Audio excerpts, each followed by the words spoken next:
Hello friends, स्वागत है आपका हमारे यूट्यूब चैनल पर।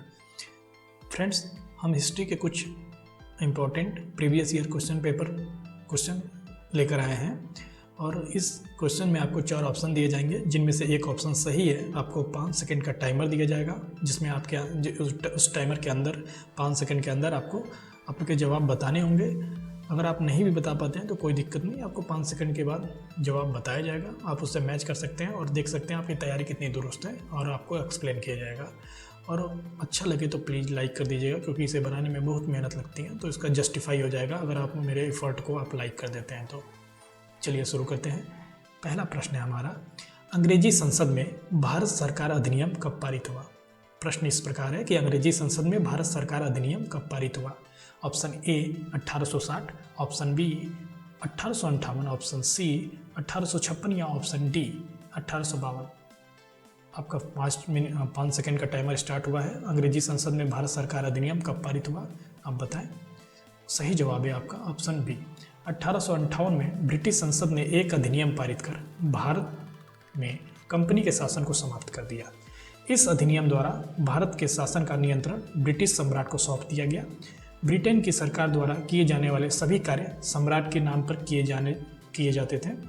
ब्रिटेन की सरकार के मंत्री, जिसे भारत का सचिव कहा जाता था, को भारतीय सरकार का उत्तरदायित्व सौंपा गया।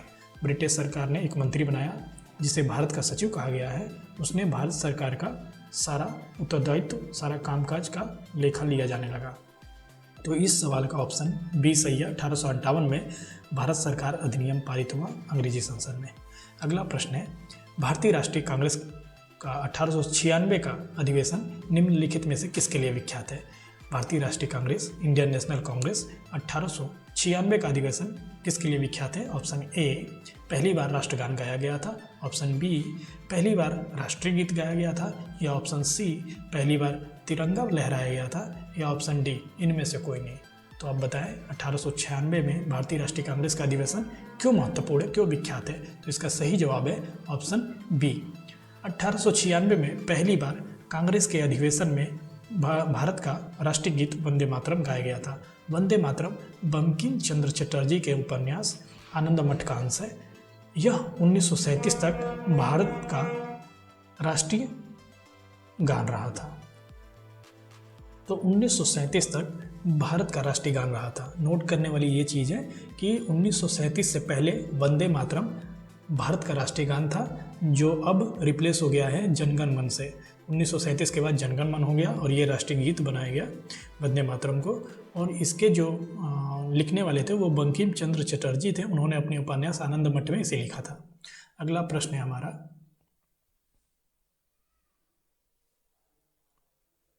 निम्नलिखित में से किस गवर्नर जनरल को भारतीय प्रेस का मुक्तिदाता कहा जाता है? भारतीय प्रेस का मुक्तिदाता कौन से गवर्नर जनरल को कहा जाता है? Option A, Lord William Bentinck, option B, sir Charles Metcalfe, option C, Lord Auckland, option D, Lord Ellenborough. ठीक है, आपके टाइमर शुरू होते हैं। और भारतीय प्रेस का मुक्तिदाता ऑप्शन बताएं। ऑप्शन बी इसका करेक्ट आंसर है। सर चार्ल्स मेटकाफ 20 मार्च 1835 से 4 मार्च 1936 तक भारत के गवर्नर जनरल थे। उन्होंने प्रेस को संपूर्ण स्वतंत्रता प्रदान की थी, इसलिए उन्हें भारतीय प्रेस का मुक्तिदाता कहा जाता है। ठीक है, उन्होंने प्रेस पर कोई पाबंदियां नहीं लगाई थी, इसलिए भारतीय प्रेस का मुक्तिदाता कहा जाता है। Option B, sir Charles Metcalfe. अगला प्रश्न है हमारा, समुद्री व्यापार के संदर्भ में कारताज व्यवस्था का उपयोग किसके द्वारा किया गया? समुद्री व्यापार के संदर्भ में कारताज व्यवस्था का उपयोग किसके द्वारा किया गया? ऑप्शन ए, डचों के द्वारा, ऑप्शन बी, फ्रांसीसियों के द्वारा, ऑप्शन सी, अंग्रेजों के द्वारा, या ऑप्शन डी, पुर्तगालियों के द्वारा। तो इसका 5 सेकंड का टाइमर स्टार्ट अब हो गया। आप बताएं कारताज व्यवस्था का उपयोग किसके द्वारा किया गया है? इसका सही जवाब है ऑप्शन डी। कारताज व्यवस्था का संबंध पुर्तगालियों से है और ये समुद्री व्यापार के लिए जारी किए गए व्यापार लाइसेंस से है संबंध इसका। ये पुर्तगाली कारताज व्यवस्था समुद्री लाइसेंस लेने के लिए लगाए थे और 20वीं सदी में अंग्रेजों ने भी इसी प्रकार की एक व्यवस्था शुरू की थी, जिसे नेवी सर्ट व्यवस्था कहा गया। ठीक है, अगला प्रश्न है हमारा, स्वतंत्रता आंदोलन के दौरान रविंद्रनाथ टैगोर ने नाइटहुड की उपाधि जो है किस घटना के विरोध में वापस कर दी थी? तो रविन्द्रनाथ टैगोर को जो नाइटहुड की उपाधि मिली थी वो किस घटना के विरोध में वापस की थी? ऑप्शन ए बंगाल विभाजन के दौरान, ऑप्शन बी जलियांवाला बाग हत्याकांड के दौरान, ऑप्शन सी भगत सिंह, राजगुरु और सुखदेव को मृत्युदंड मिला था इसके विरोध में, या ऑप्शन डी उपरोक्त में से कोई नहीं। इसका टाइमर शुरू हो गया। अब बताएं कि रविन्द्रनाथ टैगोर ने नाइटहुड की उपाधि क्यों वापस कर दी थी, किस घटना के विरोध में? तो इसका सही जवाब ऑप्शन बी जलियांवाला बाग हत्याकांड। रविन्द्रनाथ टैगोर को 1915 में ब्रिटिश सरकार ने नाइटहुड की उपाधि से सम्मानित किया था। 13 अप्रैल 1919 को जलियांवाला बाग हत्याकांड हुआ था। इससे दुखी होकर उन्होंने नाइटहुड की उपाधि वापस कर दी थी और इसके संदर्भ में उन्होंने लॉर्ड चेम्सफोर्ड को पत्र लिखा था। अगला प्रश्न है हमारा, भारत में पहली यूरोपीय बस्ती किस स्थान पर स्थापित की गई? पहली यूरोपीय बस्ती कहाँ पे लगाई गई थी भारत में? ऑप्शन ए कोच्चि में, ऑप्शन बी चिंसुरा में, ऑप्शन सी सूरत में, या ऑप्शन डी चेन्नई में। टाइमर आपका स्टार्ट। बताएं पहली यूरोपीय बस्ती कहाँ लगाई गई थी? इसका सही जवाब है ऑप्शन ए केरल के एर्नाकुलम जिले में कोच्चि पोर्ट पे पहली यूरोपीय बस्ती बसाई गई थी और ये जल से घिरा हुआ स्थान है और ये भारत के दक्षिण पश्चिम में स्थित एक शहर है। ऑप्शन ए पहली यूरोपीय बस्ती कोच्चि। अगला प्रश्न है, निम्नलिखित में से किस राज्य ने अंग्रेजों को मुक्त व्यापार करने के लिए सुनहरा फरमान जारी किया था? ठीक है, अंग्रेजों को मुक्त व्यापार के लिए सुनहरा फरमान जारी किया था। ऑप्शन ए हैदराबाद ने, ऑप्शन बी बीजापुर में, ऑप्शन सी गोलकुंडा ने, या ऑप्शन डी अहमदनगर ने। ठीक है, आपका टाइमर स्टार्ट। किस राज्य ने अंग्रेजों को मुक्त व्यापार के लिए सुनहरा फरमान जारी किया था? तो इसका सही जवाब है ऑप्शन सी। 1632 में अंग्रेजों को गोलकुंडा के साथ मुक्त व्यापार करने के लिए सुनहरा फरमान प्राप्त हुआ था। इसके लिए उन्हें शुल्क देना पड़ा 500 पगौड़ा प्रतिवर्ष। ऑप्शन सी है, मुक्त व्यापार अंग्रेजों के लिए गोलकुंडा ने किया था। अगला प्रश्न है, वर्नाकुलर प्रेस अधिनियम और शस्त्र अधिनियम किस वायसराय के द्वारा पारित किया गया? वर्नाकुलर प्रेस अधिनियम और शस्त्र अधिनियम किस वायसराय के द्वारा पारित किया गया? ऑप्शन है आपके Lord Linton, Lord Mayo, Lord Dalhousie, option D Lord Harding. 5 second का टाइमर है आपके पास। अब बताएं वर्नाकुलर प्रेस अधिनियम और शस्त्र अधिनियम किसने पारित किया था? सही जवाब है ऑप्शन ए लॉर्ड लिटन, जो 1876 और 1880 के बीच हमारा वायसराय था।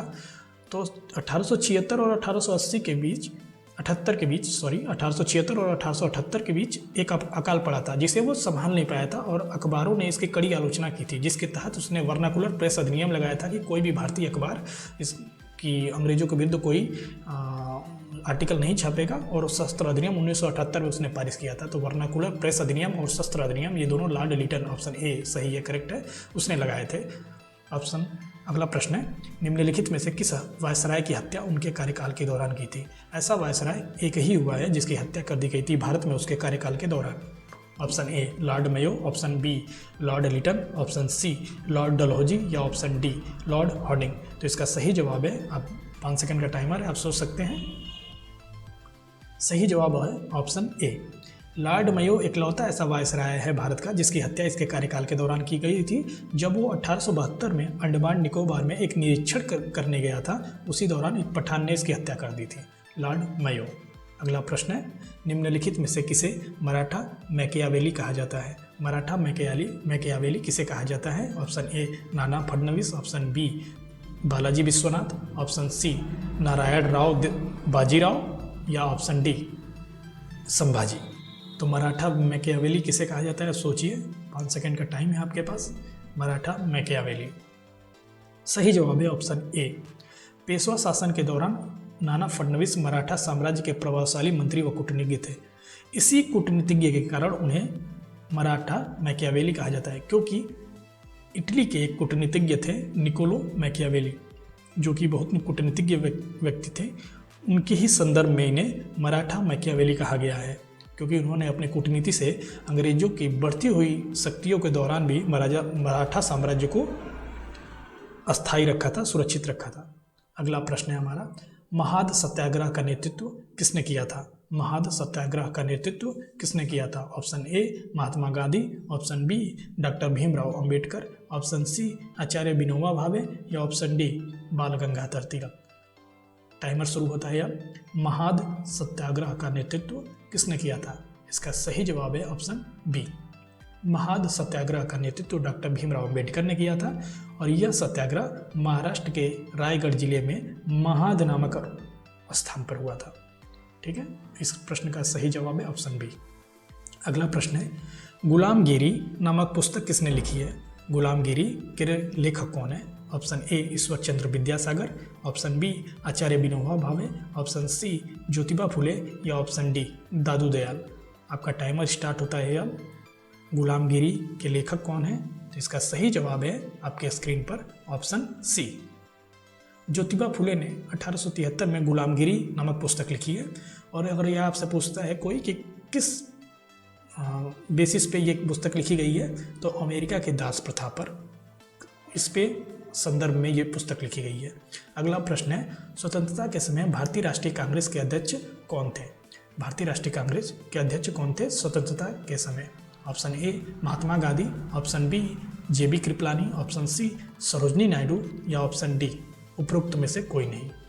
तो आपका टाइमर शुरू होता है अब बताएं भारतीय राष्ट्रीय कांग्रेस के अध्यक्ष स्वतंत्रता के समय कौन थे? तो इसका सही जवाब है ऑप्शन बी जीवंत राम भगवान दास कृपलानी, जिनको जेबी कृपलानी कहा जाता था, भारत के स्वतंत्रता के समय राष्ट्रीय कांग्रेस के अध्यक्ष थे। ये एक दार्शनिक, गांधीवादी, समाजवादी और पर्यावरण एवं स्वतंत्रता सेनानी तो थे ही, और ये कांग्रेस के स्वतंत्रता के समय कांग्रेस के अध्यक्ष भी रहे थे। अगला प्रश्न है, भारतीय पुरातत्व विभाग को अस्थायी संस्था कब बनाया गया? भारतीय पुरातत्व विभाग को अस्थायी संस्था कब बनाया गया? Option A 1902, option B 1861, option C 1906 या ऑप्शन डी 1910। Timer start. आप बताएं भारतीय पुरातत्व विभाग को अस्थायी संस्था कब बनाया गया? तो इसका सही जवाब है ऑप्शन सी 1906 में। भारतीय पुरातत्व विभाग की स्थापना जो हुई थी वो 1861 में हुई थी, अलेक्जेंडर कनिंघम ने की थी, लेकिन 1906 में इसे अस्थायी संस्था बना दिया गया था कर्जन के समय। अगला प्रश्न है हमारा, सुभाष चंद्र बोस ने अंतरिम सरकार की स्थापना कब की थी? सुभाष चंद्र बोस ने अंतरिम सरकार की स्थापना कब की थी? Option A 1941 1941, option B 1942 1942, option C 1943 1943, option D 1945 1945। तो सुभाष चंद्र बोस ने अंतरिम सरकार की स्थापना कब की थी? Timer start now. सही जवाब है इसका ऑप्शन सी 1943 में सुभाष चंद्र बोस ने सिंगापुर में अर्जी हुकूमत हिंद नामक अंतरिम सरकार की स्थापना की थी। याद रखिएगा कहाँ की है? सिंगापुर में 1943 में की है। अर्जी हुकूमत हिंद नामक अंतरिम सरकार की स्थापना की है। इस सरकार में सुभाष चंद्र बोस को प्रधानमंत्री, रक्षा मंत्री और विदेश मंत्री बनाया गया था, जबकि रास बिहारी बोस मुख्य सलाहकार थे। ठीक है, तो अंतरिम सरकार की स्थापना कब हुई है? तो 1943 में। कहाँ हुई है? सिंगापुर में।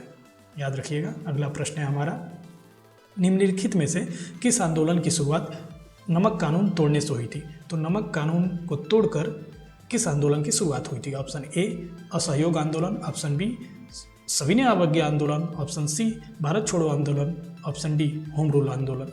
आपका टाइमर स्टार्ट होता है। आप बताएं कि नमक का कानून तोड़कर किस आंदोलन की शुरुआत की गई थी? सही जवाब है इसका ऑप्शन बी सविनय अवज्ञा आंदोलन। 12 मार्च 1930 को, ये कभी डेट पूछ देता है, 12 मार्च 1930 को साबरमती से दांडी नामक जगह पर एक यात्रा प्रारंभ की गई थी, जो खत्म होती है 6 अप्रैल 1930 को। और दांडी नामक जगह पर पहुंचकर महात्मा गांधी ने नमक बनाकर ब्रिटिश सरकार के नमक के कानूनों को तोड़ा, और इसको तोड़ के उन्होंने एक आंदोलन की शुरुआत की जो कि सविनय अवज्ञा आंदोलन कहा गया। तो इस प्रश्न का सही उत्तर है कि नमक का कानून को तोड़कर सविनय अवज्ञा आंदोलन की शुरुआत हुई। अगला प्रश्न है, बक्सर लड़ाई के बाद बंगाल के नवाब की गद्दी पर किसे बिठाया गया, या बंगाल का नवाब कौन बना? तो option A Sirajuddaula, option B Mir Qasim, option D C Mir Jafar या ऑप्शन डी नजीमुद्दीन अली खां। तो बक्सर की लड़ाई के बाद आपका टाइम स्टार्ट होता है। बताएं कि बक्सर की लड़ाई के बाद बंगाल का नवाब कौन बना? सही जवाब है इसका ऑप्शन सी। बक्सर की लड़ाई 1764 में हुई थी, बक्सर में हुई थी, और इस लड़ाई के बाद मीर जफर को बंगाल का नवाब बनाया गया। अगला प्रश्न है, इस प्रकार हमारे प्रश्न खत्म होते हैं और उम्मीद करता हूँ आपको ये सीरीज पसंद आई होगी कि हमने टाइमर लगाया और 4 ऑप्शन दिए। आपको ये बहुत हेल्प करेगा आपके एग्ज़ाम में। और अभी तक आप देख रहे हैं तो प्लीज़ लाइक कर दीजिएगा ताकि हमारी एफर्ट जस्टिफाई हो पाए। धन्यवाद।